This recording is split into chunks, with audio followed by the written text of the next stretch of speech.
وتقضى به الحوائج وتنال به الرغائب وحسن الخواتم ويستسقى الغمام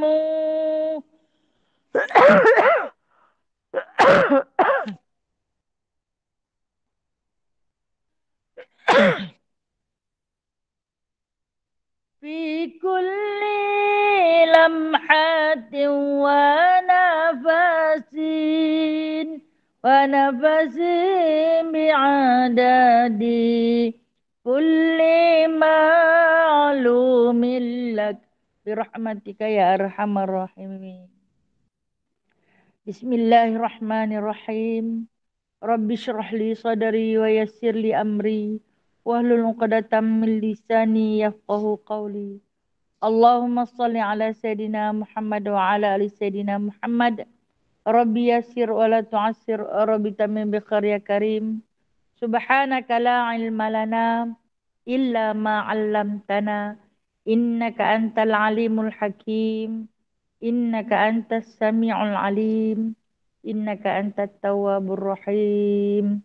أما بعد فيا عباد الله، الحمد لله. Alhamdulillah ya Allah, summa alhamdulillah.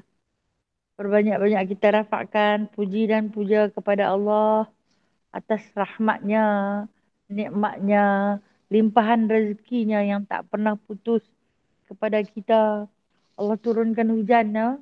Allah turunkan hujan 2 hari 2 malam. Subhanallah. Sejuk, seronok. No? Kalau boleh nak duduk di atas katil ya. Turun katil nak makan. Ha? Lepas makan nak naik balik duduk atas katil. Seronok duduk dalam selimut. Selimut pun sejuk. Semua sejuk. Alhamdulillah. Nah, satu rahmat dengan penuh nikmat. Masya Allah. Subhanallah. Alhamdulillah insyaAllah. Kita yang tak mau duduk dalam selimut ni, kena bangkit lah. Nah. Kena bangkit mengaji. Alhamdulillah. Nah. Allah jemput. Allah pilih. Allah kejutkan. Allah gerak bangkitlah. Nah, bangkitlah kata Allah. Banyak lagi tanggungjawab yang perlu kita tunaikan. Yang mana kita yang bermazhabkan ahli sunnah wal jamaah. Wajib ke atas kita belajar. Wajib belajar. Kalau tak belajar, jahil. Bila dah jahil, bodoh lah. Kan? Jahil dengan bodoh tu sama lah. Bila dah jahil, bodoh. Bila dah bodoh, mengambil satu tindakan yang di luar batasan, lepas tu bila orang tegur, marah. Ataupun dalam istilah lain yang disebut sebagai bodoh sombong. Bodoh sombong. Dah lah bodoh. Sombong pula tu. Jangan nak suruh. Kalau kata kita ajak pun dia marah. Itu bodoh sombong. Macamlah dia pandai nah. Kita pun tak pandai. Baik. Kita sambung hari ini tafsir daripada surah Al-Baqarah ayat yang ke-37. Kita baca dulu nah. A'udzu billahi minasyaitonir rajim. Bismillahirrahmanirrahim. Fatalaqa Adamu min rabbihi kalimatin fataba alaihi innahu huwat tawwabur rahim. Qulna ihbitu minha jami'an فإما يأتينكم مني هدى فمن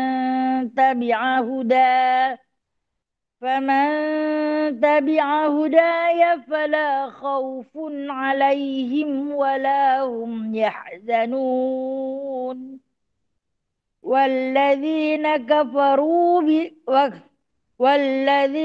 كفروا وكذبوا بآياتنا أولئك أصحاب النار هم فيها خالدون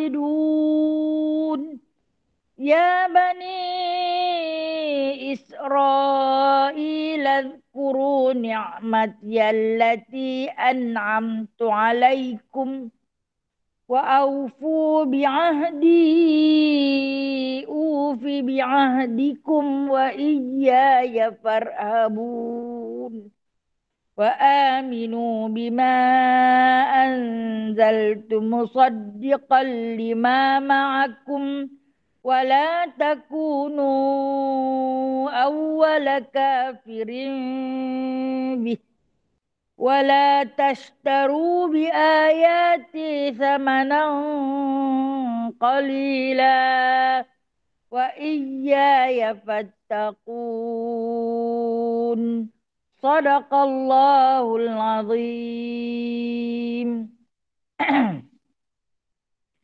Sambungan ayat yang ke-37 yang mana pada bulan lalu kita telah pun membaca perihal Nabi Allah Adam alaihi salam yang dikurniakan seorang isteri dengan satu nama yakni Hawa. Kan saya kata bukan Hawa. Kalau Hawa itu nafsu. Tapi Hawa dia ada bunyi A di belakang tu. Hamzah. Ha, waw, alif, hamzah. Hawa. Dia bukan Hawa. Kalau Hawa nafsu jahat tu.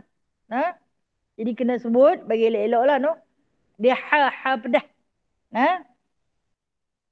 Yang mana beberapa penafsiran menceritakan asal kejadian Sayyidatina Hawa adalah daripada rusuk kiri baginda Nabi Adam alaihi salam. Dan kemudian saya bawa juga cerita beberapa cerita Israeliat yang mana mereka mengatakan Nabi Allah Adam alaihi salam apabila termakan buah khuldi apa jadi? Tersangkut di rengkung. Ada yang kata sangkut di dada Sayyidatina Hawa. Itu semua cerita Israeliat. Yang walaupun hadis itu dikarang oleh Abdullah bin Mas'ud, tetapi ianya ambil cerita daripada pendeta-pendeta Yahudi dan Nasrani. Jadi kita nak percaya pun tak apa, tak mau percaya pun tak apa. Maka terpulang kepada kita. Kalau ada orang cerita, kita dengar saja. Okey. Kemudian sejarah dalam Al-Quran merakamkan selepas makan buah khuldi itu apa jadi? Terlucut pakaian. Yang tu betul. Terlucut pakaian daripada badan. Ini dalam cerita Al-Quran. Maka dikutiplah daun-daun di dalam syurga untuk menutup bahagian-bahagian kemaluan mereka. Sebab kerana melanggar larangan Allah, maka tak layak seseorang itu memakai pakaian daripada syurga. Melainkan dilucutkan pada keseluruhannya. Lantas mengambillah kedua-dua sepasang suami isteri iaitu Nabi Allah Adam dan juga Sayyidatina Hawa ambil daun-daun kayu lalu menutup pada bahagian-bahagian kemaluan. Baik. Kemudian ayat yang ke-37 ni. Dia kata fatalaqa Adamu min rabbi kalimatin fataba alaih. Setelah itu talaqqa. Talaqqa ni daripada perkataan talaqi. Berkena dia talaqi. Orang akan sebut talaqi Quran. Talaqi musyafahah. Membaca secara berhadapan dengan guru kan talaqi. Guru kita nanti tengok bibir mulut guru. Minta maaf. Saya minum sikit dah. Bismillahirrahmanirrahim.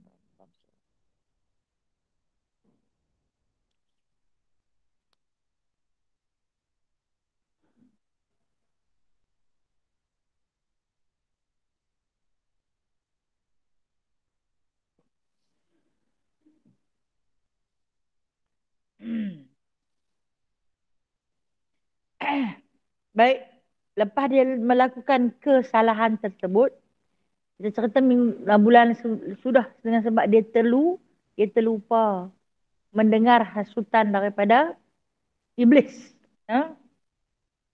Yang ketika ni Allah Ta'ala nak tunjuk kepada kita, kita ni yang mendampingi diri kita ada dua makhluk. Satu, kita didampingi oleh makhluk malaikat. Satu lagi, kita didampingi oleh makhluk iblis. Seandainya kita menjadikan iblis sebagai kawan, maka dia akan bisikkan segala jenis kejahatan dan tindakan kita boleh melakukan kejahatan. Tapi kalau kita jadikan malaikat itu sebagai dampingan, segala jenis kebaikan dan bisikan itu kita akan ikut. Walaupun kadang-kadang rasa payah nak buat baik. Contoh, ketika mana kita nak bangun tahajud, susah sangat nak bangkit. Selik dah mata. Selik dah mata. Pi dah bilik ayak. Pi kencing masuk naik balik. Pi. Tidak dah sampai bilik ayak kan. Dah kena ayak pun. Apa salahnya? Cuci sikit bahagian tangan kaki kita tu. Ataupun mungkin kita gosok gigi ke apa ke. Beruduk dan bersolat lah. Tapi susah sangat. Kenapa? Ni yang kata. Yang mengejutkan kita ketika itu adalah malaikat. Kalau nak bagi mudah di antara satu tips untuk mudah bangun tahajud, kita terjaga rasa nak kencing kan. Rasa nak terkencing. Kita bangkit berkencing. Kata pada diri ni, malaikat yang kejutkan aku ni. Malaikat kejutkan aku untuk bertahajud. Syaitan kata, awal lagi. Ini kata-kata daripada syaitan. Awal lagi kot. Nanti dah masak. Yang tu pakai hanyut lah. Tambah kalau hujan lagu-lagu ni kan. Dia nanti rasa sedap. Tilam pun jadi sejuk. Sedap lah. Tak empuk bertambah empuk. Baik. Inilah yang dikatakan, seandainya kamu jadikan malaikat itu sebagai teman dan dampingan kamu, maka dia akan ajak kamu buat baik. Hak yang bisikan-bisikan yang baik itu adalah daripada malaikat. Dan seandainya kamu jadikan iblis itu sebagai teman dan ikutan kamu, maka tindakan kamu itu adalah di luar batasan. Begitulah yang berlaku kepada Nabi Adam AS bersama dengan isteri dia. Bertindak di luar batasan, yakni ketika mana taksub pada bisikan syaitan, kalau hang makan buah ni, hang akan kekal duduk dalam syurga sampai bila-bila. Kenapa Allah Ta'ala tak bagi? Hang tak fikir ke wahai Adam? Kata iblis, hang tak fikir ke? Kenapa Allah tak bagi hang dekat pokok ni pun? Makan buah dia. Walhal di dalam syurga dikatakan di antara punya banyaklah buah.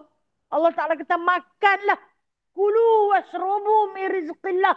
Makanlah dan minumlah. Apa yang ada ni semua rezeki daripada Allah. Cuma satu saja yang tak boleh. Yang ni wala taqraban. Dekat pun jangan, hampir pun jangan. Maknanya, Allah ni tak zalim. Dia kata apa boleh makan, apa boleh minum yang halal. Yang ni satu je jangan. Dalam 1000, satu haram. 999 lagi halal. Tapi nafsu ni jahat. Dia nak tanya pasal apa yang diharamkan. Pasal apa yang haram. Kan ada kan, bila mana orang suka bertanya, pasal apa babi tu haram? Pasal apa arak tu haram? Pasal apa dia akan tanya pasal. Jadi pertanyaan yang pasal ni, maka diberilah jawapan oleh syaitan, iblis. Pasal Allah Ta'ala nak hantar hang ke dunia. Dia nak buang hang ke dunia. Dia tak mau bagi hang duduk di syurga. Jadi hang makan buah ni. Dah hang makan buah ni, akan duduk sampai bila-bila. Keadaan ini yang menyebabkan dia menyesal sungguh-sungguh. Bila mana terlucut pakaian daripada badan, tahulah memang aku tak boleh duduk di sini. Sebab nak pakai baju dia pun dah tak layak. Apatah lagi nak duduk di dalam syurga tu. Syurga ni ulama-ulama mufassirin mengatakan syurga trial. Syurga sementara saja. Cubaan saja. Syurga sebenar akan dihuni oleh baginda SAW akhirat nanti. Jadi dalam penyesalan dia tu, dia menangis, dia merayu kepada Allah Ta'ala, minta diampunkan dosa-dosa dia. Maka Allah Ta'ala pun bagi secara talaqi. Fatalaqqa. Fatalaqqa Adamu min Rabbi.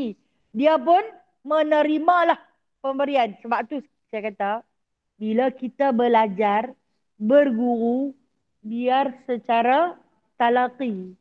Musyafah. Talaqi musyafahah. Berhadapan dan ambil daripada mulut dia. Sama ada berhadapan secara nyata ataupun alam maya.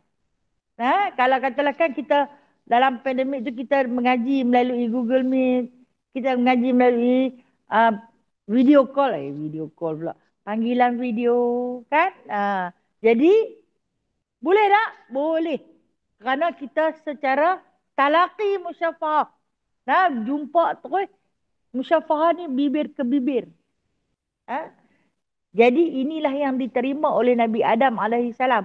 Bukan nak cerita kata Allah Ta'ala tu ada bibir tak. Tapi dia ambil terus, dia dapat terus wahyu ini daripada Allah Subhanahu Wa Ta'ala. Tak guna Jibril tak turun mai. Adam hang baca yang ni baru dosa hang diampun. Tak. Tapi fatalaqa Adamu min Rabbi. Terus dapat terus daripada Nabi Adam alaihissalam, terima terus daripada Allah Subhanahu Wa Ta'ala. Apa dia kata? Kalimat, beberapa kalimah. Apa dia? Rabbana zalamna anfusana wa illam taghfir lana wa tarhamna lanakunanna minal khasirin. Ayat ni, ayat yang kita baca tadi tu ialah dia salah satu daripada doa. Salah satu daripada doa ataupun yang paling masyhur ianya disebut sebagai taubat Nabi Allah Adam alaihissalam. Dan ianya juga dirakamkan oleh Allah Subhanahu Wa Ta'ala di dalam Al-Quran melalui surah Al-A'raf. Di dalam Al-Quran, di dalam surah Al-A'raf,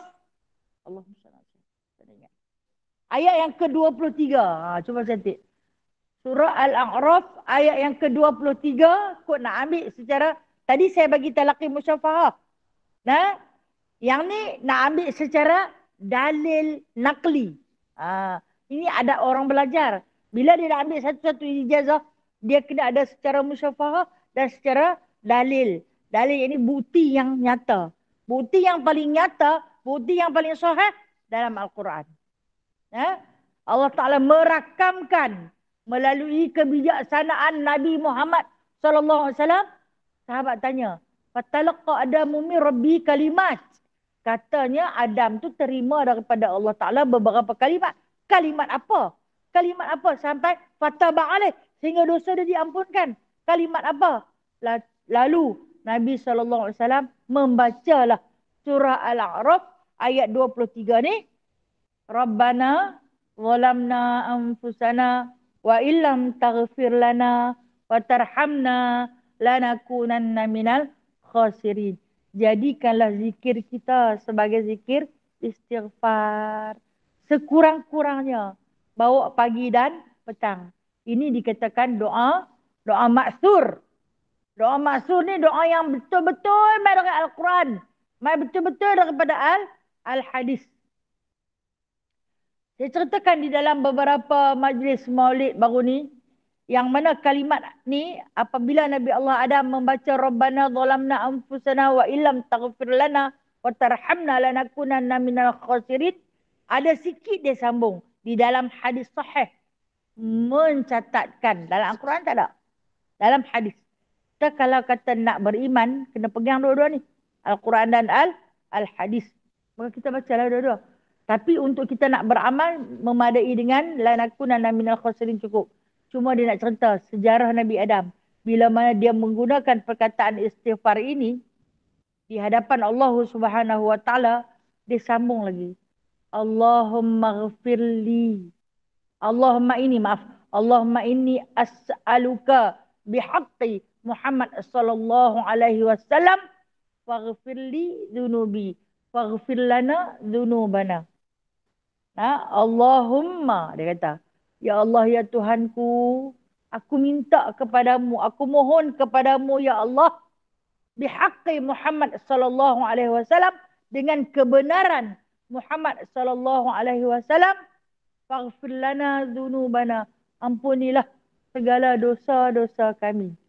Dan ketika inilah Allah Subhanahu wa taala bertanya kepada Nabi Adam, hang sebut nama siapa? Aku sebut nama Muhammad. Hang kenal ke dia siapa? Ha? Walhal tidak ada makhluk yang aku ciptakan sebagai serupa hang ni. Hanglah makhluk pertama, manusia pertama yang aku ciptakan. Tak ada siapa-siapa lagi. Hang dapat di mana nama Muhammad ni? Kata Nabi Adam alaihissalam, aku tidak tahu makhluk jenis apakah dia ni. Adakah dia seperti aku? Adakah dia seperti malaikat? Adakah dia seperti keindahan bunga-bungaan, buah-buahan yang terdapat di dalam surga ni? Aku tak tahu. Tetapi dia kata, ketika mana? Falamma khalaqtani, ketika mana engkau menciptakan aku. Wa nufikha fi jasadi, dan engkau meniupkan di dalam roh, di dalam jasad aku, ruhi. Jasadku adalah ruh. Pak Tuhan tiup kan? Apa yang aku nampak dia kata? Rafa'tu ra'si, aku terus angkat kepala. Waktu roh masa mula-mula masuk. Roh ni siapa tukang tiup roh? Siapa tukang tiup? Malaikat apa? Meniup roh siapa? Malaikat Israfil. Peniup singkakala. Dia tukang tiup roh. Nah, malaikat Israfil. Israel tukang cabut nyawa. Okay? Israfil. Nah, dia yang tukang tiup. Nah. Okeylah tu, tak apa. Alhamdulillah. Korang-korang dengar. Saya taklah cakap seorang di depan. Ada cakap balas. Saya suka macam tu. Kan saya selalu beritahu, kita belajar dari kesilapan. Bila ada silap, maka ada pembetulan. Silap tu Tok Guru sebenarnya. Nah, okey. Ketika mana ditiupnya roh ke dalam jasad Nabi Adam alaihissalam, dia kata, dia dalam keadaan terterak.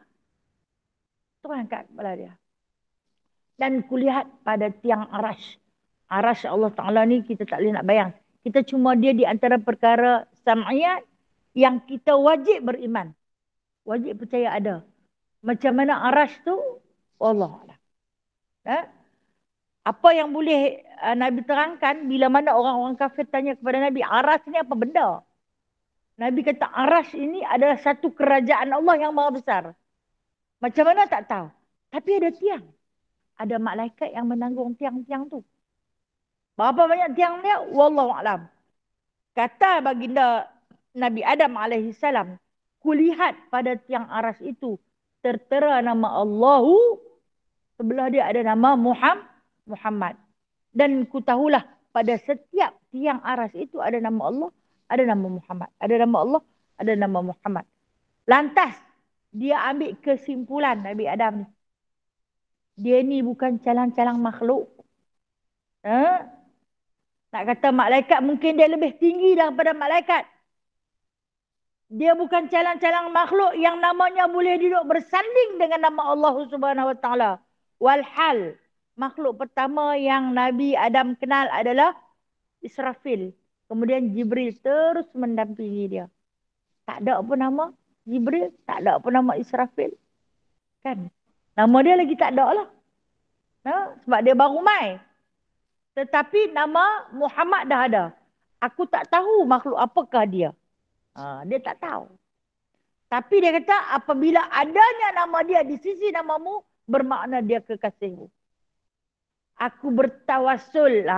Itu yang dikatakan ketika Muhammad ditawasulkan. Dia bertaubat kepada Allah Ta'ala dengan menggunakan kalimah Rabbana zalamna anfusana wa illam taghfir lana wa tarhamna lanakunanna minal khasirin. Wahai Tuhan kami ni zalim, menzalimi diri kami sendiri. Ampunilah dosa kami. Jika engkau tidak mengampuni kami dan merahmati kami, nescaya jadilah kami orang-orang yang zalim. Zalim diri sendirilah. Orang bagi pakaian dalam syurga dah terwujud. Orang bagi duduk dalam syurga, makan minum dengan sedap-sedap. Dah tak boleh duduk. Zalim lah tu. Akhirnya terpaksa dihantar ke muka bumi. Jadi dia kata aku bertawasul dengan nama Muhammad. Inilah yang dikatakan Muhammad itu diciptakan di antara makhluk yang awal diciptakan. Sebelum lagi Nabi Allah ada. Dia hanya ada nama. Ada kekasih. Dan kemudian bila mana dia bertaubat dengan Allah dengan sebenar-benar taubat, fataba alaihi, lalu Allah Ta'ala pun mengampunilah dia. Kerana innahu huwat tawwabur rahim. Sesungguhnya Allah Ta'ala itu maha pengampun, lagi maha mengasihani dan maha penyayang. Okey, ini dia nak ceritakan tentang keampunan yang Allah Ta'ala bagi. Allah Ta'ala ni, kan dia kata kita selalu baca doa selepas berwuduk. Ha? Asyhadu an la ilaha illallah wahdahu la syarikalah wa asyhadu anna Muhammadan abduhu wa rasuluh. Allahumma ja'alni minat tawabin waj'alni minal mutatahhirin waj'alni min ibadikas salihin. Kan saya minta kepada Allah, ya Allah, pasal apa? Selepas kita berwuduk ni, sebelum wuduk kering, langkah-langkah keluar daripada bilik mandi. Jangan doa dalam bilik mandi. Keluar. Bilik mandi tu tempat syaitan, tempat kita buang segala najis dan kekotoran pada badan. Langkah keluar dulu. Ha? Terus berdoa. Tak angkat tangan pun tak apa, angkat tangan pun tak apa. Ha? Ya Allah, jadikanlah aku ini di kalangan orang yang tawab, orang yang bertaubat. Ha? Sebab ada orang yang malas nak bertaubat. Begitu dia rasa macam tak ada dosa yang dia buat. Ha? Okey. Saya nak cerita tentang seorang musafir. Cerita ni ada dalam hadis sahih. Nah, seorang musafir ni, dia musafir dengan seekor unta dia. Unta sihat elok, bawa bekalan yang banyak. Nah, tapi asyik dalam perjalanan dia kata tak mungkin aku kelaparan hingga sampai ke destinasi kerana bekal bawa banyak. Dia kata tak mati kelaparan lah. Kemudian dalam perjalanan tu, dah letih dia tertidur. Dia terlena dengan unta yang ada di sisi dia, dia lena. Dia jaga-jaga, unta tak ada.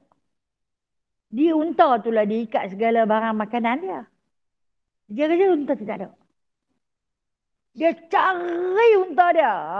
Arab ni kalau kata dia musafir, kalau unta dia hilang di tengah-tengah padang pasir, memang satu dia fikir matilah macam ni. Mana nak pergi? Mana arah? Unta ni dia kalau berjalan, dia boleh pergi sampai beratus-ratus batu dia tinggal bang. Ha? Nak buat macam ni, dia berjalan cari, tak jumpa. Dia hanya jumpa sejauh-jauh mata memandang adalah gurun Sahara. Tak jumpa jalan tu untuk nak pergi ke mana, ke destinasi lagi hilang. Nah, unta pun hilang. Lapak, dahaga.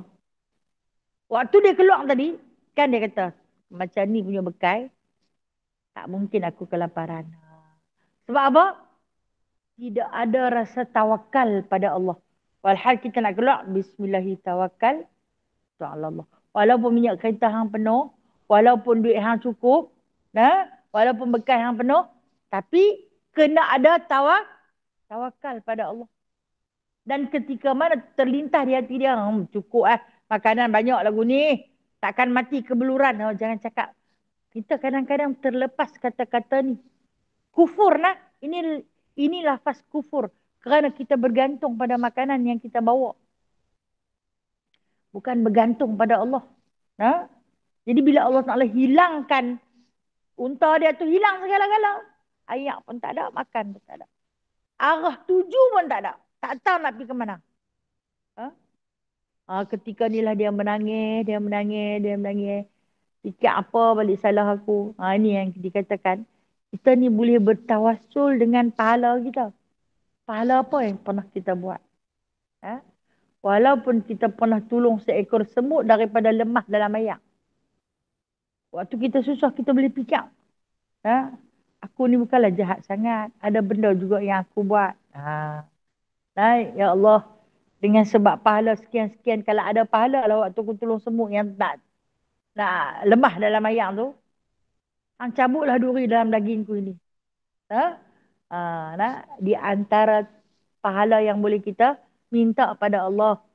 Minta Allah Ta'ala. Allah ialah yang boleh membalas segala kebaikan. Manusia tak boleh. Okey. Cerita si musafir ni tadi, dia pun sebut kepada Allah. Dia kata, ya Allah, aku ni dah berdosa. Ketika mana aku nak keluar daripada musafir tadi, aku bergantung kepada makanan dan bekalan yang aku bawa. Aku bergantung kepada unta yang aku tunggangi. Aku lupa menyebut namamu. Aku mohon ampun, ya Allah. Ampunilah dosa-dosaku. Sesungguhnya, waktu aku keluar berdagang, dia kata, Aku selalu memberi sedekah pada si fakir. Dia orang berniaga, tapi tak berkira bersedekah pada si fakir. Andainya pada sedekah aku itu adanya pahala, maka temukanlah aku dengan unta aku ni. Dan aku ada seorang ibu yang aku santuni setiap hari. Walaupun ibu tu kadang-kadang marah ataupun pilih kasih dengan adik-beradik yang lain. Tapi aku tetap menyantuni dia. Andainya ada kebaikan daripada situ, temukanlah aku dengan unta aku yang hilang. Bertaubat. Terus bertaubat. Ini di antara sifat taubat seorang hamba. Bila kita melakukan satu-satu kesalahan atau kita ditimpa satu-satu musibah, kita kena cari apa yang aku buat yang salah. Kita jangan cari salah orang. Sesuatu ujian yang menimpa kita atau musibah yang menimpa kita, kita fikir balik. Apa yang aku buat? Sehingga Allah Ta'ala hantar mai satu teguran kasih sayang daripada Allah bila mana dia sakiti kita. Sama ada sakit hati kita ataupun sakit jasad kita. Ada salahnya. Maka datang teguran daripada Allah. Allah tu dia sayang dekat kita lah. Sebab tu dia bagi ujian. Kalau dia bagi kita duduk senang lenang saja sentiasa, kita tak kabur. Kita rasa kita lah yang terbaik dalam dunia ni. Tapi bila diuji kita dengan kesakitan, masalah yang tak habis-habis, lepas satu-satu, ingat dah selesai lah. Ingatkan yang ni dah selesai, biar dah rupanya tak habis. Dia main dia main ikut ni, dia main ikut tu. Kan kita dah kata, lega dah, yang ni lega dah. Dah rupanya lega satu bab. Dia main bab lain pula. Kadang 4, 5, 6 bab, dia tunggu beratur je nak main. Kita kena sangka baik dengan Allah. Ini adalah ujian tanda kasih sayang. Okey, si musafir ni tadi, dia tidaklah dalam keadaan dia bertaubat kepada Allah. Dia pasrahlah, tawakal terus. Masa ni serah sungguh-sungguh pada Allah. Bila kita susah, kita akan serah pada Allah. Habis dah tak ada apa dah, tak ada jalan dah. Ikhtiar dah macam-macam cara, tak ada jalan dah. Tak apa, aku serah padamu ya Allah. Bila kita serah semua tugas tu pada Allah, Allah lah yang akan mentadbir. Apa Allah buat? Kita tidur. Tidur ni sampai pokok pun tak ada nak tidur. Nak lindung daripada panas. Tidur dalam panas. Dia jaga-jaga. Unta tu ada di tepi dia. Allahu Akbar. Kenapa? Kenapa unta tu main balik? Allah dah suruh main balik. Dia main balik. Bawa barang tak luak sikit pun barang-barang makanan dia. Dia punya seronok lah. Dia punya seronok lah unta tu dia balik. Dan lafaz yang terawal, sujud syukur, ucap syukur kepada Allah. Terima kasih ya Allah. Sebab tu Allah bagi kita susah dah. Sebab Allah nak dengar kita seru nama dia dulu-dulu. Taklah, mujuk amal balik, nasib baiklah. Alhamdulillah, amal balik. Allah, terima kasih ya Allah. Hantar dia amal balik pada aku ya Allah. Sambil bercucuran air mata dia keluar ni. Dia sujud kepada, ya Allah, aku Tuhanmu, engkau hamba aku. Dia terkali cakap. Dia punya seronok sampai dia terkali cakap. Itu kegembiraan dia. Ni hadis sahih Rasulullah cerita dekat sahabat ni, peristiwa ni. Sahabat tanya, Allah marah tak waktu dia terkali cakap? Terlampau seronok. Ya Allah, aku bersyukur, terima kasih banyak ya Allah. Aku Tuhanmu, engkau hambaku. Dia tukar. Rasulullah sambil tersenyum, Rasulullah cerita. Rasulullah kata Allah tak marah jikalau kita terlajak, terlupa, terlena. Dia tak marah. Tapi jangan dengan sengaja. Dia terkata lagu tu. Dia pun tak tahu apa yang dia kata. Macam dulu kita kadang terlampau seronok. Kadang terlampau marah pun jadi juga. Keluar perkataan yang di luar batasan. Jadi kata Rasulullah waktu dia balik mai, dia cerita kat Rasulullah. Walhal Rasulullah letak dah cerita dia tu. Malaikat dah cerita dah pada Rasulullah. Rasulullah tersenyum. Dia kata, aku dah tersilap cakap. Berusaha balik. Tapi tak sesak dah lah dia kata. Kata Rasulullah SAW, hang gembira sebab macam mati hidup balik lah. Orang mati hidup balik ni. Seronok tak kira dah. Hang gembira rasa macam tu. Allah lagi gembira dengan lafaz kesyukuran hang. Allah lagi gembira dengan lafaz taubat hang. Ha? Hang rasa seronok, hang rasa gembira dengan sebab macam orang mati hidup balik. Tapi ketahuilah, kegembiraan hang tu sikit sangat. Kegembiraan Allah lebih besar apabila hang lafaz taubat dengan sebenar-benar taubat. Apabila hang melafazkan syukur dengan sebenar-benar syukur. Kita bila benda tu hilang, dapat balik, tak kira punya terima kasih. Ya? Tapi kalau hak yang ada ni jarang. Apa yang ada, jarang kita syukuri. Contoh, mata. Telinga, mulut. Dan sedap-sedap kau ada biji mata dah. Kan? Bila mana buta. Allah sayanglah. Kalau dulu ada mata boleh nampak. Nah, barulah rasa nak mensyukuri balik. Elak benda tu dah hilang. Ini yang dikatakan innahu wa tawwabur rahim. Dia tu maha menerima taubat dan dia maha penyayang. Dia sayang, dia suka. Tapi yang kena banyak-banyak bertaubat. InsyaAllah nah, sekurang-kurang istighfar. Astaghfirullahaladzim la ilaha illa wal hayyul qayyum. Ini hadis sahih. Nah, astaghfirullahaladzim la ilaha illa wal hayyul qayyum. Okey, kalau Rabbana zalamna ni, yang ni adalah daripada qudsi. Hadis qudsi menceritakan dalam Al-Quran lafaz lafaz taubat. Kita jadikan kedua-dua ini sebagai zikir harian. No? Zikir harian. Kalau selepas kita ambil yang daripada Al-Quran, kita ambil daripada hadis. Okey. Ulama lah yang menambah al-azim, no? Ulama tambah al-azim menjadikan pada lafaz sebutan kita astaghfirullahalazim. Ulama tambah al-azim lah. Azim tu maksud dia maha agung. Salah tak? Tak salah. Boleh boleh beramal. Tetapi kalau yang Rasulullah ajak, dia ajak takat tu je. Nah, astaghfirullahaladzim la ilaha illa wal hayyul qayyum wa atubu ilaih. Baik. Kemudian selepas dosa diampunkan, maka kata Allah Subhanahu wa taala, qul nahbitu. Turunlah, dia kata. Nah, kami berfirman, qulna, kata Allah, kami berfirman, ihbitu minha jami'a. Turunlah kamu sekalian. Sekalian ni macam ramai. Walhal, dua orang je mereka ni. Nabi Allah Adam dengan Sayyidatina Hawa. Ini hampa semua. Apa maksud semua? Rekod lagi iblis. Rekod lagi iblis. Dan siapa lagi?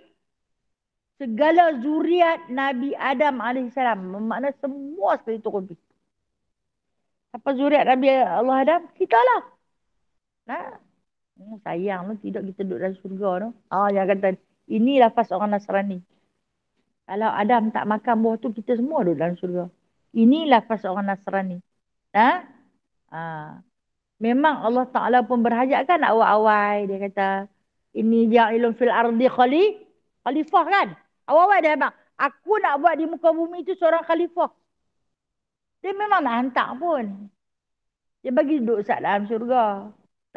Itu jadi kisah. Nabi Adam dihantar ke muka bumi bukan kerana dosa yang dia buat, tetapi memang tujuan asal Allah Ta'ala menciptakan Nabi Adam untuk dihantar ke muka bumi. Menjadi khalifah. Kita dah baca dah ayat-ayat tersebut nak. Jadi bila turun mai, dia kata jami'ah. Semua turun mai. Waktu Nabi Allah Adam AS nak diturunkan ke muka bumi ini telah pun dihuni oleh jin. Jin lah. Dia pun ni, bila mana Nabi Adam nak mai, malaikat hambat. Pergi duduk di bukit-bukit. Dia pun pergi duduk di hutan-hutan belantara. Masuklah duduk. Yang mana yang jahat-jahat dia hambat masuk ke dalam dasar lautan. Pergi duduk. Pergi jauh-jauh. Apa tak boleh duduk di tanah lapang. Tapi hari ni manusia jahat no. Pergi pugang dia punya bukit, tempat jin tu. Ditebang hutan-hutan dia. Akhirnya apa berlaku? Akibat daripada kerakusan dan ketamakan manusia, kebinasaan. Memang Tempat jin adalah di Bukit Bukau. Di pulau-pulau. Kita nampak pulau tu pulau tak dihuni. Ya. Pi manusia dia pergi duduk. Pulau Kezambu. Kalau kok belah. Karena ada Pulau Rimau kan. Masyhur kan Pulau Rimau ni. Pulau Rimau ni saya pernah pergi sekali. Ya. Dia tak ada pantai. Dia hanya ada batu-batu. Bewok ni besar-besar kita ni. Ya. Yang dapat yang kita dia makan. Kalau terus saya dia makan, dia kata sebulan tak payah makan dah. Kenyang. Dia kata. Ha? Dia pun saya rasa dia bukan makhluk biasa lah. No, pada pandangan saya lah dia pun tu jin. No? Yang biok besar-besar sangat. No? Ulat-ulat dia pun dahsyat. Nah? Dulu ayah saya nelayan. Nah? Saya pernah juga ikut dia sekali-sekala. Tak bawa lah dia kata besar-besar. Lepas kat bewok dia kata dia makan habis. Kan masa tu dalam umur baru dalam 7-8 tahun. Pernah dia ikut juga dia pergi. Kat situ dia macam, dia tak ada pantai, dia terus dalam, teluk dalam tu. Tapi dia punya binatang dia luar biasa. Monyet dia pun besar-besar. Lepas bila kita tenung dia tenung. Bila dah saya pergi belajar lah, baru buat kesimpulan. Saya rasa yang tu bukan makhluk biasa. No? Yang mungkin jin kan. Lagi satu dulu kita yang duduk nak kencing dalam hutan. Yang tok nenek kita duk kata, minta tabik tok nenek ya. Ham dah pergi kencing tu minta tabik tok. Kita pun tabik datang mana tabik. Nah, minta tabik tok nenek dia nak cucu tak tahu apa nak kencing tak. Kena tok nenek tu jawab, kencing lah, jangan kencing atas rumah aku sudah. Nah, kadang-kadang bengkak burut mai kan. Jadi masa harum biru. Hutan tu tempat depa tu. Kita duduk buat takabur tak tentu hala. Benar lah, benar. Dalam Al-Quran cerita, memang mereka dihalau. Suruh pergi duduk di Bukit Bukau, di pulau-pulau, di hutan-hutan tempat duduk. Habislah ni kalau dah hampa unggah dia punya Bukit Bukau dia, pulau-pulau dia, hampa masuk, hampa teroka habis. Jin apa lagi? Lah ni jin duduk tak mana? Supermarket. Keluar jin. Lambak orang pakai. Gila ni dalam supermarket. Lalu dah hutan apa dia tak? Semua dah keluar. Okey baik. Ada anak yang saya kata, Al-Quran tak kata jin dalam supermarket. Saya kata. Okey. Fa imma ya'tiyannakum minni hudan faman tabi'a hudaya fala khauf.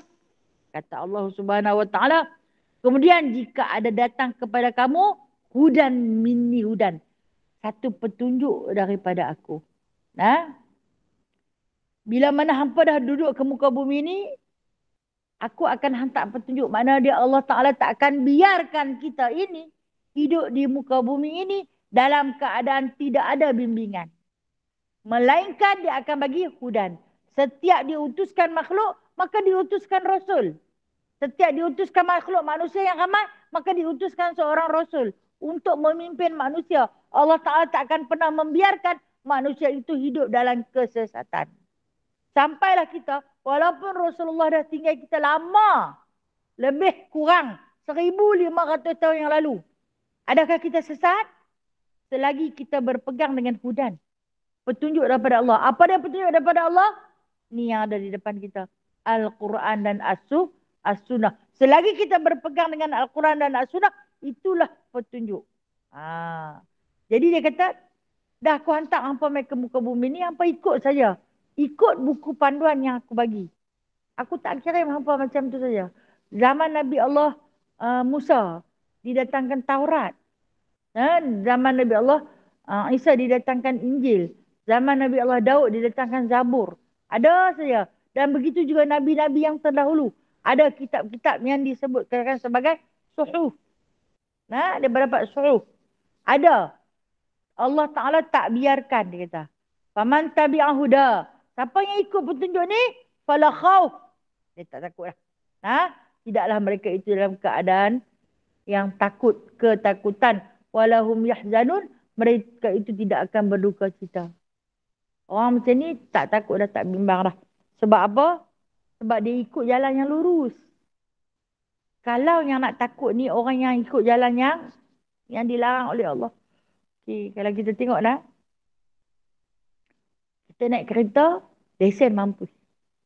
Protect tak ada. Nampak polis di depan. Apa jadi? Nak kencing dengan nak berak sama banyak ni. Takut tak kira dah. Polis tu dia tak tahu lesen kita mampu. Protect kita mampu. Kita main dekat baru dia nak tengok. Kadang-kadang dia tak tengok pun. Tapi kita dah buat muka takut ni. Pasal apa? Pasal buat salah. Bila kita buat salah, dia zahir sendiri rasa ketakutan.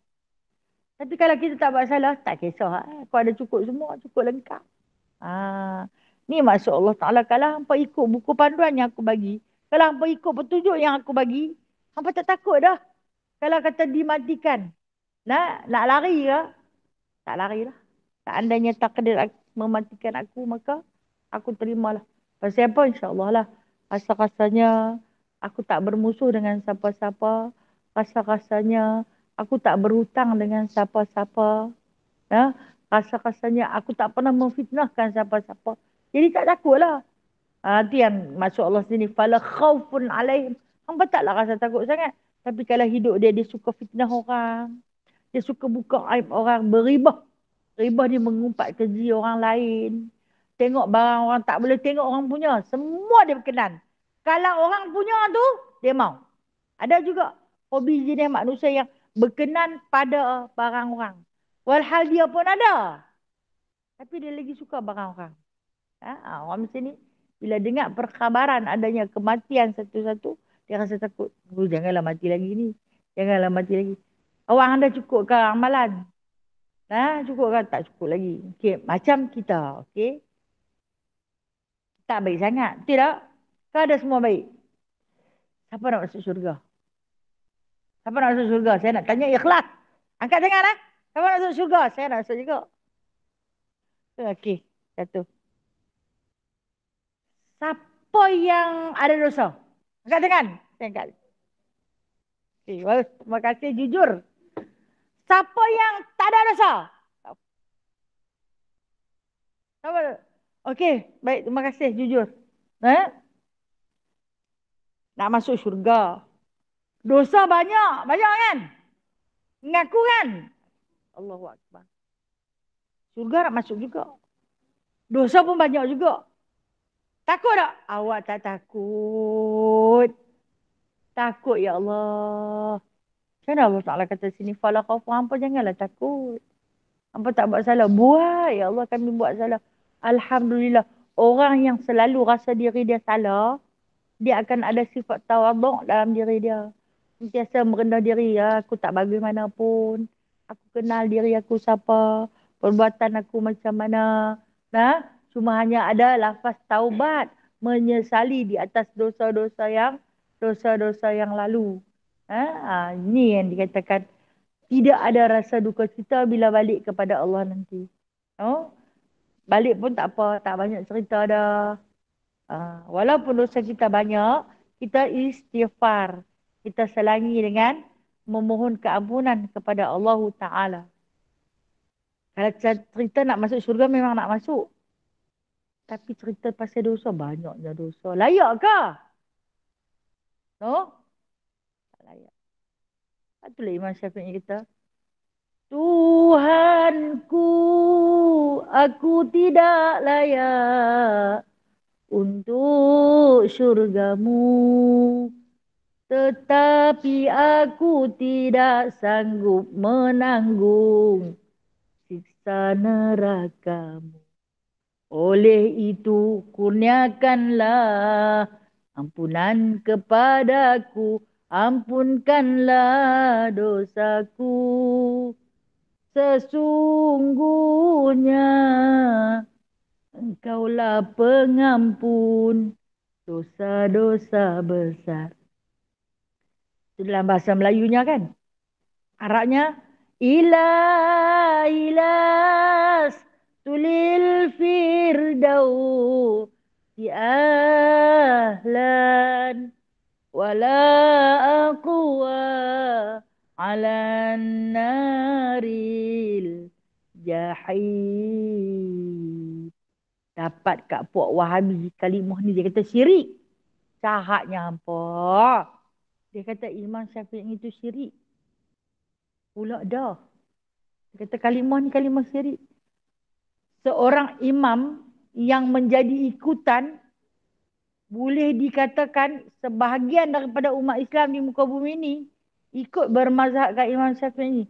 Dia menyelesaikan permasalahan fiqh, menyelesaikan permasalahan faraid, menyelesaikan segala permasalahan tauhid, usuluddin. Mai Pok Wahabi boleh kata dia syirik sebab dia lafaz macam tu.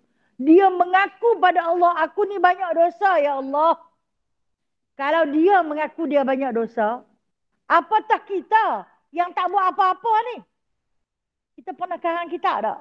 Oh, tak lah. Baca pun tak habis. No? Baca pun tak habis. Lepas tu tak duduk nak masuk syurga. Tak apalah, ya Allah. Kami kata nak masuk, nak masuk. Salah nak minta syurga? Tak salah. Mintalah nak. Mintalah. Walaupun dosa banyak.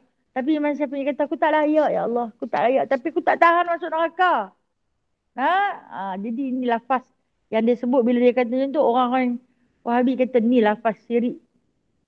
Sampai hati tu dia boleh kata kepada Imam Syafi'i rahimahullahu ta'ala yang tak pernah tidur sampai ke pagi tu. Kita ni jangan kata tak pernah tidur sampai ke pagi. Sampai tengah hari pun boleh dah. Dia tak pernah tidur dari malam sampai pagi. Maksud dia tak pernah sehari pun dia tak bangun tahajud. Kita mungkin sekali-sekala bertahajud. Tapi dia tak pernah sekali pun tak bangun tahajud. Umur 7 tahun dah hafaz 30 juzuk Al-Quran. Kita 7 tahun baru nak mula-mula belajar Al-Quran. Mai 50 tahun baru nak betul tahajud. Elok lidah dah jadi lagu tu. Keras cedong. Baru nak pergi talaki dengan Tok Guru. Tok Guru jenuh lah huruf lidah. Kali sikit lagi. Sikit lagi. Sikit lagi anak ni. Doktor semua tak betul ya. Huruf isti'la tu susah sikit kan nak sebut. Jenuh kona lah. Saya kata saya pernah mengaji. Pada sebutan dha, Tok Guru sampai kapit lidah saya buat keluar. Ambil hang padan dengan muka. Akan belacan banyak sangat kot. Tu jadi lagu tu kan. Okay, baik, seterusnya. Satu lagi ayat. وَالَّذِينَ كَفَرُوا وَكَذَّبُوا بِآيَاتِنَا أُولَٰئِكَ أَصْحَابُ النَّارِ هُمْ فِيهَا خَالِدُونَ. Dan orang-orang yang kafir yang mendustakan kepada ayat-ayat kami. Baik, bila disebut kafir di sini kita jangan bayangkan Hindu Cina tu, tak. Maksud dia kafir di sini yang ingkar dengan ayat-ayat Al-Quran. Al-Quran diturunkan. Tapi dia kafaru. Dia ingkar. Baca tapi dia tak ambil faham. Dalam duk baca Al-Quran. Di dalam Al-Quran macam-macam dia cerita benda yang boleh dan benda tak boleh. Tapi dia buat juga benda yang tak boleh tu. Contohnya. Allah menyebut di dalam Al-Quran di antaranya. Sesungguhnya. Judi itu haram. Dia menjudi juga. Judi ni bermaksud sesuatu yang dia pertaruhkan. Hang bagi banyak ni, hang akan dapat banyak ni. Itu judi juga tu. Hang beli tiket dengan harga begini, hang akan dapat hadiah melalui tiket begini. Itu judi juga. Ataupun cerita yang menjudikan nasib.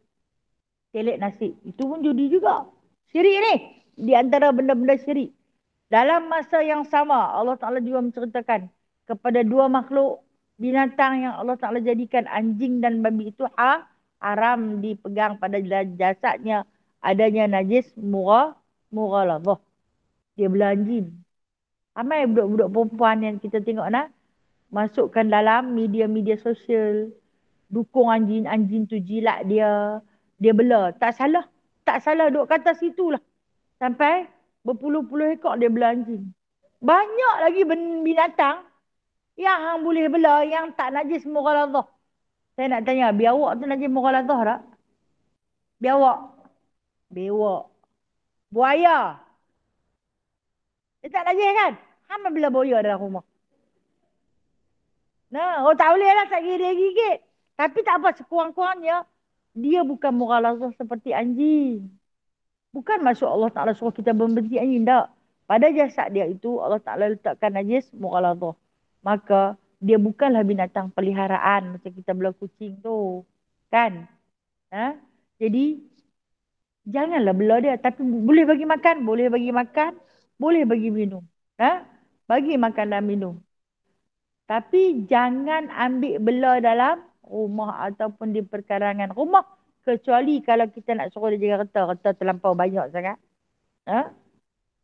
Kita bela anjing. Boleh. Tapi jangan bagi dia duduk di dalam rumah. Jangan belai-belai main-main dengan dia. Tak boleh. Nah, bermakna di sini benda tu benda yang diharamkan tapi buat juga. Ni yang disebut kafaru bi ayatina. Ingkar dengan ayat Allah. Okey, baik. Dalam masa yang sama dia rajin baca Quran. Aurat dia tak tutup dengan lengkap. Ha? Ini juga kafaru bi ayatina. Kufur dengan ayat Allah. Dalam masa yang sama, dia juga melakukan dosa-dosa yang besar. Memfitnah, berghibah, bermuka-muka, mengadu domba.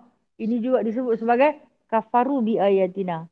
Kufur dengan ayat-ayat Allah. Apa akan jadi? Ulaika ashabun nar. Mereka ni akan menjadi penghuni neraka. Penghuni neraka. Yang mana dia kata, hum fiha khalidun. Kekallah mereka itu di dalamnya. Kekal sampai bila? Kekal selama-lamanya.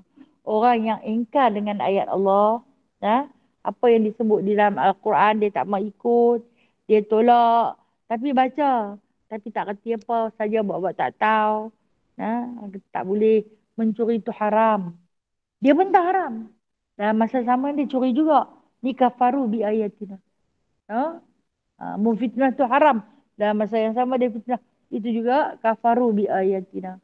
Banyak yang perkara-perkara yang kita lakukan apabila kita melanggar segala larangan Allah sambil kita beriman dengan Al-Quran. Kata aku beriman dengan Al-Quran dalam masa yang sama aku juga melakukan dosa. Kafaru bi ayatina. Dan disebut di sini ulaika ashabun nar, menjadi penghuni neraka ni sampai bila? Sampai tempoh yang ditetapkan. Kata seorang-seorang tu dia akan masuk neraka di atas dosa yang dia buat sebegini dosa. Contoh saya bagi nak. 100 tahun dalam neraka. Lepas 100 tahun akan ke syurga. Jangan kita kata kepada dia tak apa. 100 tahun je. 100 tahun je. Sehari pun kita tak tahan. Sehari pun kita tak tahan. Allah bagi hujan 2 hari 2 malam. Kita dah nak krem dah kaki ni. Amboi. Yang baju tak kering ni. Padahal ada 2 almari lagi dalam rumah. Duduk kalut dalam seraga dia tak kering tu. Bagilah panas. Dia bang, bagus lega hari ni panas. Hari ni panas dia lega. Esok amboi panas sangat. Awak tak hujan ni bila nak hujan. Baru 2 hari dia bagi panas. Anda kira kata panas. Kita ni tak baik rupanya tu.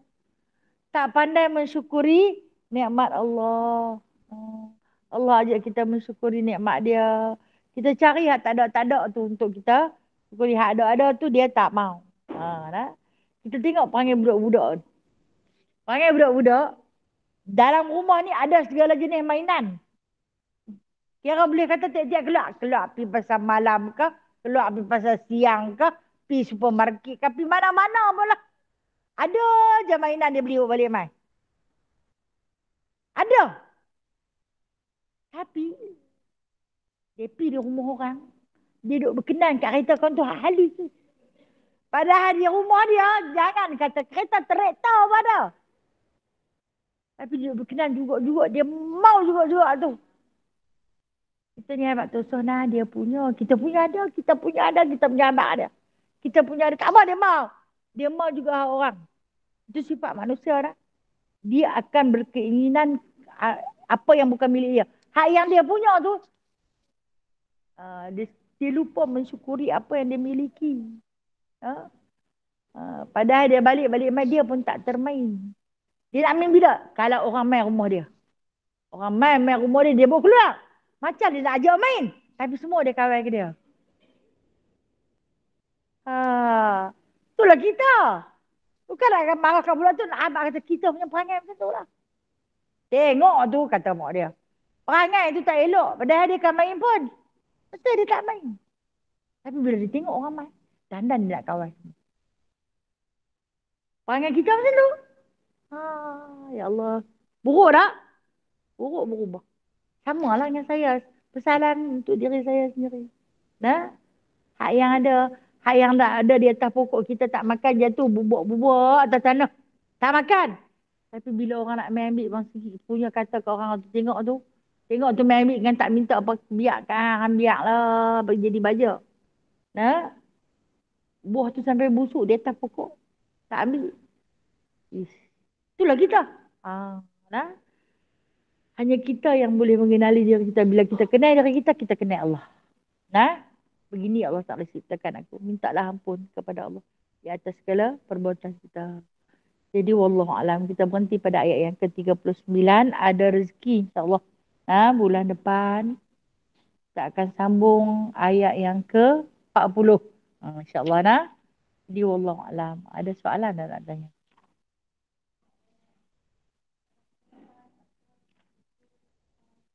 Okey. Sigil simpanan prima kita kena beli kan? No, kita kena beli tiket dia kan? Dengan harga RM10. Kemudian kalau kita beli banyak, tunggu kalau dapat kan? Okey. Ini dia di antara yang difatwakan oleh sebahagian ulama. Memfatwakan ianya syubhat. Syubhat. Bila dia syubhat ni, sebab kita macam beli tiket loteri lah lebih kurang. Kan? Kita nak yang banyak tu. Kita pun beli, tunggu tak dapat, beli lagi, tambah lagi, tak dapat. Tengok, dengar orang tu dapat, ratus ribu orang dia dapat. Kan, sejuta pun ada yang dapat kan. Okay, dia di antara syubhah yang diciptakan oleh Yahudi. Yahudi ni dia pandai. Kan Allah Ta'ala sebut, walan tardu ankal yahuda walan nasara hatta tattabi'a millatahum. Orang Yahudi dengan Nasara ni dia takkan reda dengan hidup kita cara Islam sampai kita ikut jejak langkah mereka. Sejengkal demi sejengkal. Seinci demi seinci. Dia tak boleh buat secara kasar. Dia buat secara halus. Kita tak sedar lah. Seronok kau tu dapat. Beli tiket. Kan dia ada tiket. Beli kita pun pakai lah puluh beli. Dia pun dapat duit. Apa kata kau ni dapat sejuta, ada yang dapat kereta, ada yang dapat rumah. Dibimbangi. Itunya adalah di antara yang disebut difatwakan oleh ulama. Sebahagian ulama memfatwakan mengatakan syubhah. Walaupun ada ulama kata halal. Tapi kalau kita tengok, kita pandang, dia macam kita beli tiket loteri. Kan? Jadi lebih baiklah jangan. Lebih baiklah jangan. Okey, ASB. ASB pun dia ada khilafiyah. Masalah khilafiyah, setengah pendapat mengatakan ianya halal, setengah pendapat mengatakan ianya haram. Jadi bila ada dua pendapat khilafiyah ulama halal dan haram, maka ianya jadi syubhah. Kata Nabi SAW, hindarilah perkara syubhah kerana bimbang ia jatuh kepada haram. Jadi lebih baik kita hindar. Benda syubhat. Kita raikan pendapat ulama lah. Walaupun ada yang menggunakan kata-kata setengah ulama kata halal. Tapi mesti ada pendapat yang lebih muktabar kata haram. Jadi dia jadi syubhat benda tu. Syubhat ni lebih baik tinggal.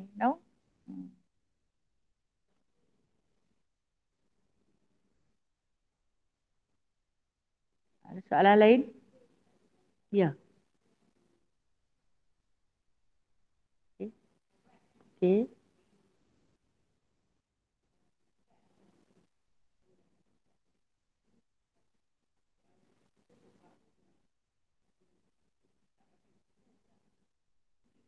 Okey, baik-baik. Terima kasih kepada yang bertanya.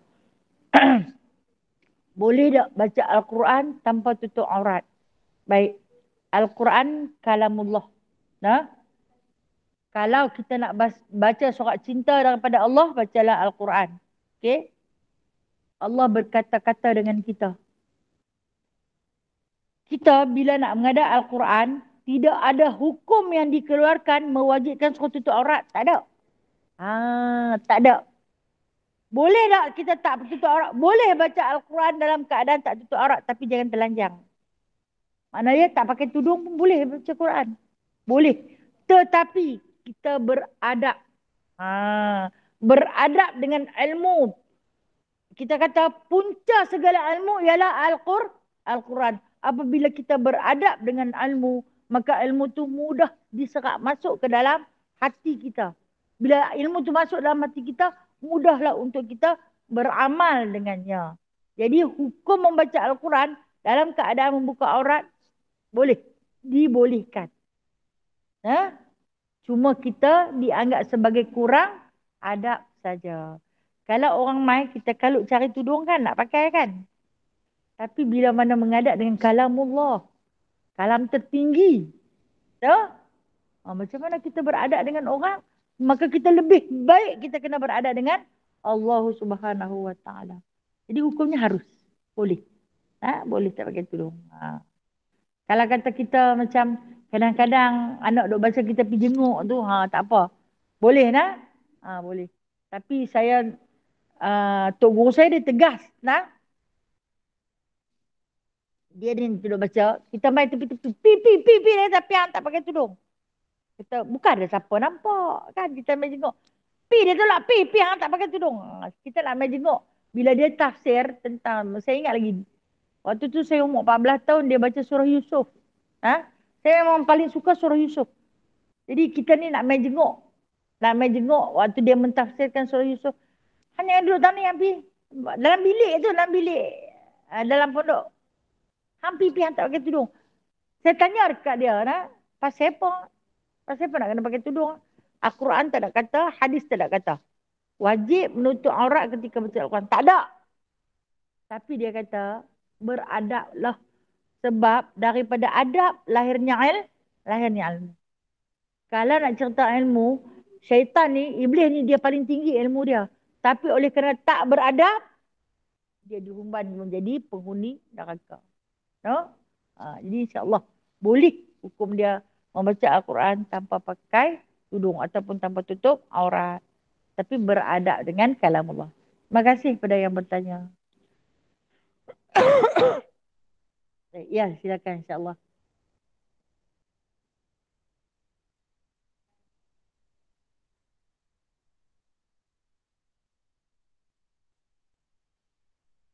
Okey. Kita letak hiasan. Ayat kursi ke, kan? Atau petikan ayat laqad ja'akum, kan? Kita letakkan. Dia ada kelebihan dia, sebab tu kita lekat dalam bilik dia. Okey, adab kita dengan ayat yang kita lekat. Kita kena baca dia. Walaupun tak pakai tudung kan. Ataupun kita nak tidur atau kita masuk dalam bilik. Sehari sekali pun jadilah. Ni kita lekat dia sampai penuh debu. Kita tak baca pun dia. Adab kita lekatkan ayat-ayat Al-Quran. Kita kena baca dia. Walaupun kita tak ada wuduk kan. Kita tak ada wuduk. Saya duduk terpandang dia. Baca dia. Tak lagi kita tengok. Sepotong bismillah kita letak depan. Pintu rumah mungkin. Waktu nak masuk kita tengok dia. Kita baca dia. Itu adab kita dengan ayat Al-Quran yang kita jadikan hiasan dalam rumah. Bukan bagi habuk dengan sawang dia baca. Jadi kita beradab dengan dia dengan cara kita baca. Okey, kemudian bila mana kita beli dia nak lekatkan dia, pastikan kita berwuduk. Dan nak sentuh dia kena ada wuduk sebab dia adalah sebahagian daripada Al-Quran. Bila nak sentuh Al-Quran wajib ada wuduk, kecuali kalau dia jatuh. Dia jatuh, kita nak selamatkan dia daripada jatuh. Ketika ni tak ada wuduk pun boleh pegang dia. Tapi jangan pegang pada huruf dia, boleh pegang pada kayu dia. Wallahualam. Ya.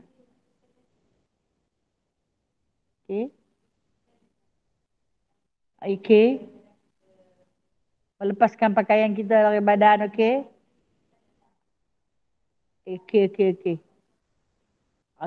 Okey. Jadi boleh. Dibolehkan. Tak menjadi satu kesalahan. Cuma kita tahulah bila kita duduk dalam bilik, kita ni makruh bertelanjang. Ataupun kita bersama suami macam Rasulullah. Dia ajakkan bersama Jangan kita dalam keadaan bogel. Nah, kerana di sisi kita adanya malaikat, nah, yang sedang memerhati. Bukan sekadar ayat Al-Quran yang kita sangkut di dinding. Jadi, boleh kita buka sebahagian daripada pakaian, tapi cuma jangan telanjang ulat. Jadi, harus ada. Kadang-kadang Al-Quran tu memang ada dalam bilik kita tu kan. Kita sudah mandi kan, kita keluar daripada bilik mandi, pakaian yang tak sempurna. Boleh. Cuma kita bukan pi buka dia baca. Yang ada di dinding kita pun tak, bukanlah beradat kita berhasrat nak tunjuk pada tulisan tu yang kita dalam keadaan separuh bogel dak. Nah, jadi tak mengapa, dibolehkan. Nah. Ya, ya insyaAllah.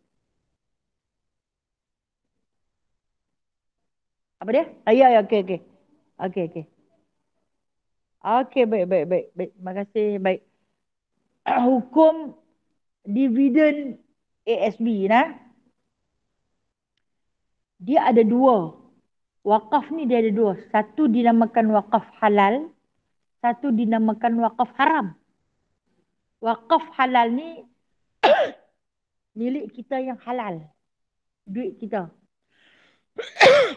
Wakaf haram ni sesuatu yang haram yang kita perolehi. Seperti duit bunga. Kita buat simpanan ada bunga. Jangan buang duit tu. Ambil. Buat wakaf. Biasanya di macam masjid ke sekolah ke dia akan kata ni wakaf wang haram.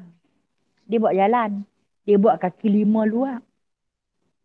Dia buat tandas. Dia bubuh mozaik tandas ke pintu tandas hak terkeluar ke. Selak tandas hak terkeluar ke. Ataupun di sekolah kita bubuh pi. Mana-mana mahat tahfiz ke. Kan. Pada bahagian-bahagian yang digunakan. Longkang dia ke. Nah, tandas dia tersumbat ke. Itu di antara dikatakan wakaf haram. Kita buat kaki lima. Kita bubuh turapkan jalan tar tu kat dia ke. Itu dibolehkan. Ataupun kita boleh bantu orang. Bantu orang miskin yang layak menerima bantuan. Kita tahu keluarga tu keluarga susah. Kita boleh bagi bantuan kat dia. Tapi jangan abang. Ni duit bunga aku. Jangan abang kat dia. Okey, kita ada seorang abang. Abang kita tu susah sangat. Kerja tapi cukup-cukup makan. Kadang tak cukup pun. Berhutang. Anak ramai. Boleh. Kita ambil dah nak tumpang bagi pendidikan anak. Kita bagi kat dia. Cabut duit. Katalah dividen kita tu 2-3 ratus. Boleh bagi dekat dia. Ataupun ada orang miskin. Kan lah ni orang pakai rampin pakai buang. Kan? Nah, kita bantu si miskin tu. Tolong beli dekat dia pampers. Boleh. Untuk wang yang bersifat syubhah tu tadi. Jadi jangan buang. Banyak kegunaan demi kemaslahatan orang lain. Nah, Alhamdulillah. Ya. Okey. Wang tu di sisi Allah adalah haram. Tapi pemberian kita itu tetap diberi pahala. Sebab kata Allah Subhanahu Wa Taala, kebaikan kita buat walaupun sebesar zarah akan dihitung. InsyaAllah Taala. Nah? Yang selebihnya Allah punya kerja. Kan? Kita buatlah demi kebaikan. Kalau dia tanya ni duit apa ni, sajalah nak belanja bagi. Jangan kita belanja makan kat kita. Ni duit bunga kita dapat. Jom aku nak belanja hampa makan. Kita makan ikan bakar. Kari kepala ikan. Kita makan sekali. Ya, nah? Bagi ke orang. Boleh. Nah? Dan infak itu adakah dikira sedekah? Dia tak dikira sedekah. Tapi dia kira hadiah pemberian. Kebaikan di sisi Allah tetap dikira. Sebab Allah Ta'ala janji lah. Walaupun sebesar zarah. Tak nak zarah ni besar mana? Ambil satu debu, belah dua. Itu zarah. Ui, sikit sangat kot. Debu. Debu tu tak boleh nak belah dah kan? Satu. Belah dua lagi. Itu zarah. Allah Ta'ala tu punya pemurah. Besar tu pun aku kira. Tambah apa bagi besar-besar. Nah, lagi aku kira insyaAllah. Nah, insyaAllah. Pahala di sisi Allah. Wallahu'alam. Habis no? Habis nah? Habis saya minta maaf banyak-banyak atas kekurangan tu. Ya, silakan.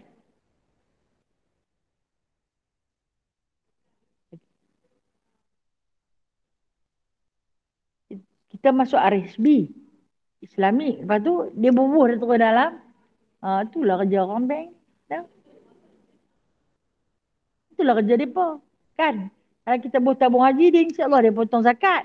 Betul tak? Ha.